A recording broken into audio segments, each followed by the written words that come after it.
By the mid-1980s, Hollywood was clearly trying to find anything to fill that next big fantasy flick idea. And so that's when many dared to delve into the realm of maybe the biggest red-headed stepchild of the time. The cartoons of the 1980s! One of the most talked about subjects involving the nostalgia of Generation X and millennials is how the 1980s was an extremely chaotic and, shall we say, experimental time for animation. While the deregulation of the Reagan administration is long believed to be what caused cartoons to be freed of the shackles of parent groups only to fall into the clutches of marketing executives, it wasn't really that cut and dry. After all, it's not that easy to just stand up and tell uber-conservative parents to go screw themselves when quite a few of them still hold shares of stock in your company. The result was that many animation producers, especially in those early years, tried to toe a fine line between all the mommies who expected cartoons to teach their kids what they didn't have the time to do, and pleasing network heads who wanted to merchandise the shit out of anyone's creation. Sometimes the result was things like He-Man, which spent 20 minutes featuring action figures fighting one another, followed by the hero preaching some morality trope before the credits. And then we also had a bunch of characters lifted literally out of the greeting cards who could turn the power of friendship into weapons of mass destruction. Today's subject is pretty much a combination of both, and it's something that came out of this bizarre nexus in the dead center of the 80s, when it seemed like every cartoon or kids program with even a modicum of success had to be adapted to the big screen. Consider, from 1985 to 86, all of the following got a theatrical release. The Transformers movie, the Care Bears movie, Sesame Street's Follow That Bird, the Gen 1 My Little Pony movie, and He-Man and She-Ra, The Secret of the Sword. And along with all of that came our subject for today, Rainbow Brite and the Star Stealer. A dark princess from another galaxy wants to steal an entire planet that is the source of light and happiness in the universe, and only our plucky little cherub of a hero can save the day. Produced by the French-American animation studio DiC, which made many cartoons in the 80s such as Heathcliff, The Littles, and Inspector Gadget, and written by the late Howard R. Cohen, who wrote numerous episodes of the Care Bears series, and before that wrote numerous 70s exploitation films like The Unholy Rollers and Vampire Hookers. Yeah. The movie was based off the characters created by Hallmark that were eventually made into a series of animated specials centered around the title character and her band of color kids whose goal is to bring color and happiness to the world.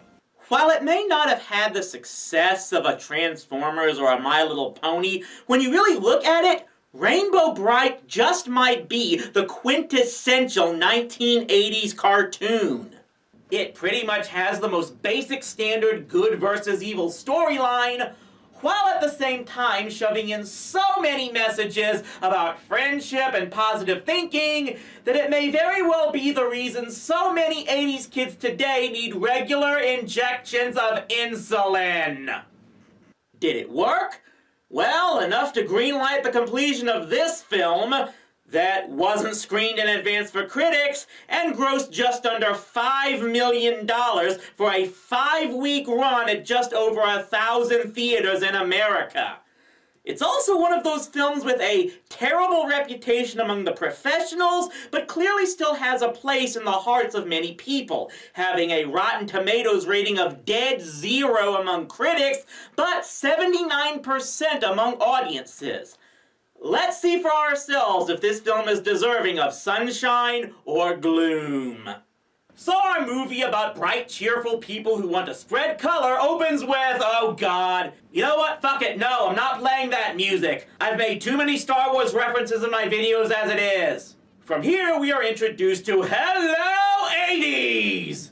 My god, God! I cannot think of a more blatant and needless reference to when this movie came out outside of Rockin' with Judy Jetson. This secret love child of David Bowie and Tina Turner is the princess. We're never actually told what she's a princess of, just that she's a princess and a whiny brat of one as well. You know, it's not really a good sign when Disney does a better job of what makes you a princess than this movie does. She's after some type of diamond that this beta model of a Furby is telling her will destroy all life in the universe if she does take it. You can stop me, but there are others. No one is going to stop me. And with that, we switch over from the Death Star's little sister to the bright and cheery world of Rainbow Land, where we first see a bee stinging a horse with a mane and tail that looks like they were painted by Elton John's stylist from the 70s. It's not getting any less ludicrous from here, people. It's spring. Spring. It's in the air. Oh God, there's about to be a song, isn't there? It's gonna be an earworm, isn't it? Wake up, flowers. I've been up for hours. There's work to do. Birds start flying. No more me of my end. There's work to do. Okay, here's where I must give credit where it's due. The music in this movie is actually pretty good, if not annoyingly catchy, and it really does work for the tone the movie is looking to present. Which shouldn't be that surprising given that it was composed by Haim Saban and Shuki Levy. Yes, those guys. Years before they brought forth the phenomenon known as Power Rangers, the two made their mark by composing music for a lot of 80s cartoons, particularly with Deke, whom they eventually became production partners with to make cartoons in the late 80s like Camp Candy and the animated ALF series. If you're wondering why I'm rambling about this, it's because it's all I can do to keep this song from getting stuck in your heads until the end of time! Everybody's got a part to play to start each day in a beautiful way. Every morning when the night goes away. Good morning, Starlight. Good morning to you all. Morning is a brand new day. So we are introduced to our main characters. Rainbow Brite, the bearer of everything pigmented in the universe, her horse Starlight, and her little assistant Twink, who is more or less the captain of Rainbow's team of little indentured servants, the Sprites. And yes, I know about the whole name Twink. I know. You're posting a whole bunch of childish comments right now, and I just can't stop you, but I know. Grow up and let's move on. We also are shown all of Rainbow's teammates, the Color Kids. Not that we needed to, because pretty much none of them serve any actual real purpose to the plot. We're not even told their names during the actual movie itself. So it's the beginning of spring, and that means it's time for Rainbow and her friends to start getting to work. Were she and all her friends in hibernation through all of winter? If you guess that we're never told, you win piss poor writing bingo! And just what is this work they have to do? We'll get to that, but first we move from Rainbow Land to industrial New Jersey. Oh boy, Murky, hurry! It's almost spring! Nah, this is the lair of Murky, Dismal, and Lurky, who were the main villains in the TV cartoons. Here... I'll be the ruler of Rainbow Land. No more colors, nothing but gloom everywhere. Get it, banana brain? Yeah, they're pretty much reduced to comic relief. I mean, I know this is the 80s where comically inept villains were as standard as bleach-stained pants, but it really goes into overdrive here. Meanwhile, we see that the first step in Rainbow trying to bring about spring is dealing with a completely new character. Her evil twin named Stormy, who makes it rain all throughout the winter. So she only controls the weather in the south? And the way Rainbow is able to stop her is by her and Starlight beating Stormy and her horse Sky Dancer in a race across the clouds. See you in Rainbow Land! See ya! Didn't have Win the Kentucky Derby on my list of what it takes to make the flowers start growing. We then introduced to Rainbow's friend from Earth, Brian, another regular character from the TV specials that serves almost no purpose in the movie whatsoever. I'm starting to notice a pattern here. When Rainbow's star sprinkles fail to melt the snow and turn everything green, she suspects something may be wrong and heads back, just as Murky and Lurky are confronted by a sleek black jet-powered robot horse. I don't think I'm really giving anything away when I say this thing was hands down the most popular character in the movie. Guess who didn't get his own toy as a result? Right over that hill, my friend, in Rainbow Land. Murky, you're helping Rainbow Brite? I'm helping us, Herbo. When he finally reaches Rainbow Brite, he says his name is Onyx, and he was sent by someone named Orin to tell her that something called Spectra is in danger. Spectra's the diamond planet. All the light in the universe has to pass through it. Yes, Spectra is a planet made completely of diamond and the source of providing light to the entire universe.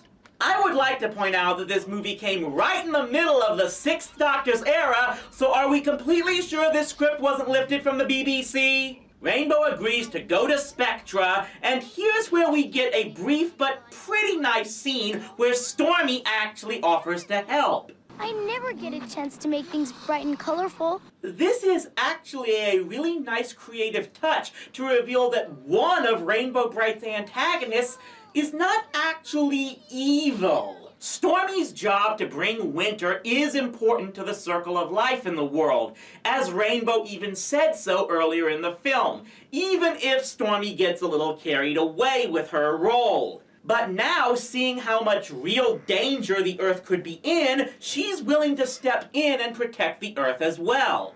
Too bad they don't actually go anywhere with this, because we only get 2 brief appearances of Stormy for the rest of the movie. Meanwhile, Murky plans to follow Rainbow in a rocket ship powered by the Grunge Buggy. Yes! He literally builds his own spaceship In a cave! With a box of scraps! and he uses the power of a filth-belching go-kart to launch it into space. Freaking MacGyver would roll his eyes at this shit. Our heroes travel by Rainbow to Spectra, having no problem with breathing in space, and find that something is blocking the light from passing through the planet. Something being made by more of these things. My name, I'm Bombo. Polish your first class. Yes, as you no doubt can see, the inhabitants of Spectra all look like sprites. As did Orin when we first met him in the beginning. So, are they all members of the same species? Is this the dominant life form outside of Earth? Or did Rainbow Brite smuggle a number of these creatures away from Spectra years ago and make them into her little slave army? Just file this under the growing list of stuff the movie doesn't care to explain. And then the mighty Orbots come in and try to take over the movie. This leads to an 8-minute chase scene pretty much designed to make Onyx the most heroic of the entire film, helping them get away by boat and then keeping them from going over the falls when they take a wrong turn. He saved us. Now let's see if he knows how to land. Yeah, I'd be fed up with their bullshit after saving their asses like that as well. It's here we meet this wannabe member of Team Voltron named Chris. He's a friend of Onyx and supposedly a protege of Orin's training to be a warrior. Yet one more thing the movie just glosses over, because they'd rather throw in dialogue about him being afraid of getting cooties from our main character. Orin's locked up someplace. The Glitterbots have everybody on Spectra hypnotized but me, and that's only because I can run faster than anybody.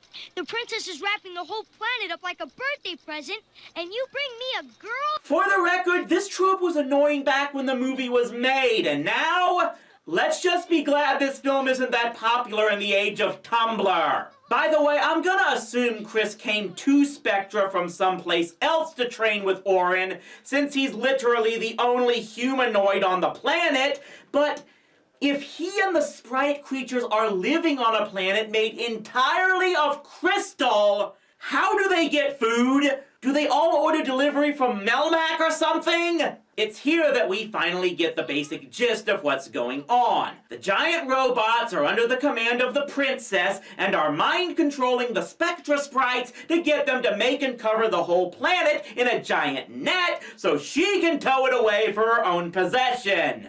And suddenly the villain's plot from the Twin Dilemma seems absolutely brilliant by comparison.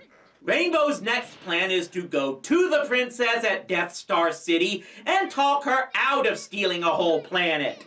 This goes as well as you expect it to. It is here we learn a few things more about our villain. She's so obsessed with jewels that she keeps one whole giant rock and treats it like a puppy. At least you don't have to clean up after it. And all her powers come from the Klotman diamond here, which she uses to take out Rainbow and Chris and take Rainbow's color belt before imprisoning them both. And I'm still not sure if she wanted the belt for its own power or just because she thinks it's pretty. Anyway, the two horses work together to get the belt back and rescue the kids, but then rather than go back and actually fight the princess this time, Rainbow declares they have to return to Rainbow Land to get more star sprinkles.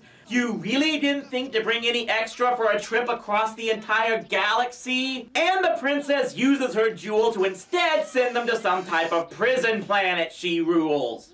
It's like an RPG where the dungeon master didn't like the direction the PCs were going and just magically whisked them somewhere else as punishment. Sure enough, Starlight, Onyx, and Chris get thrown into some type of prisoner camp run by more of the princess's troops, while Rainbow gets chased underground by creepy lizard men.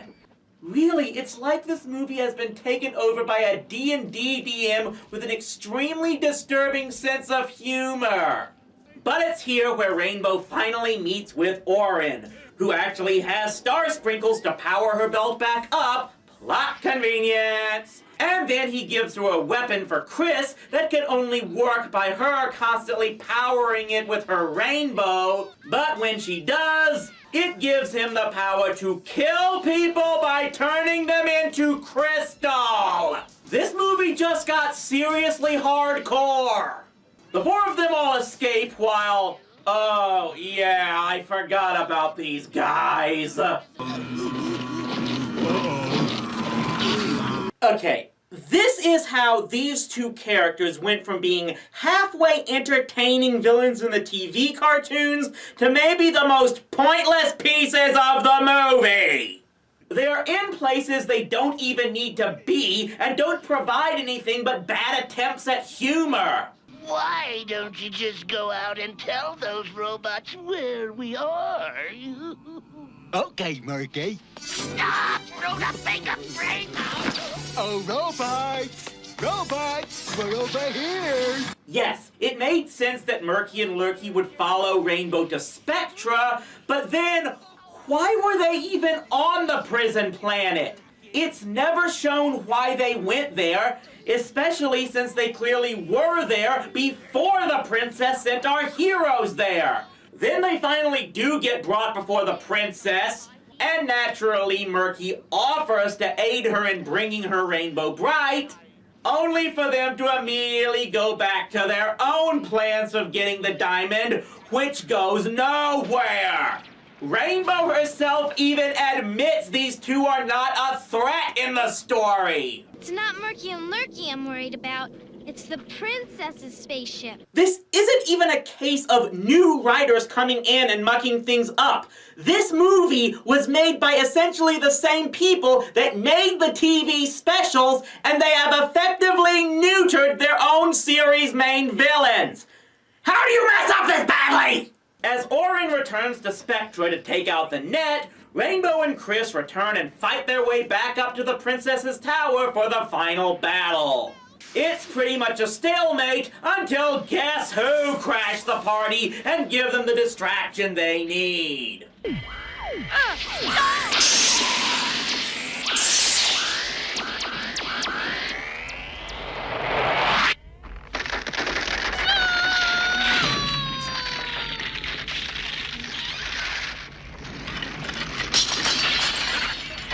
It's all right.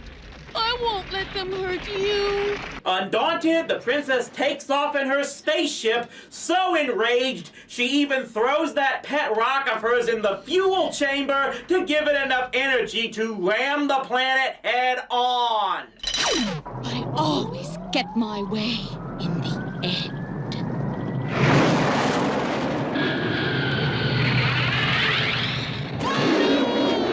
Not the rainbow!